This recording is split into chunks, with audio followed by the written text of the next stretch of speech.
السلام عليك يا رسول.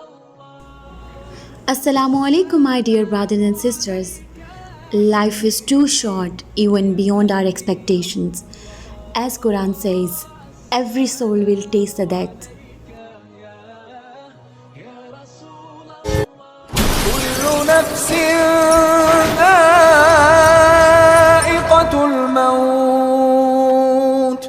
Every soul will taste death, and you will only be given your full compensation on the day of resurrection.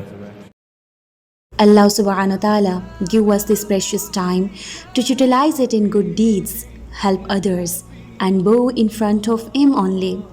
If we have done something bad, then remember, doors of repentance are always open. Ibn Umar narrated that Prophet ﷺ said, "Indeed, Allah accepts the repentance of a slave as long as his soul does not reach his throat." Hadith number 3537, Al-Tirmizi. السلام عليك يا رسول الله.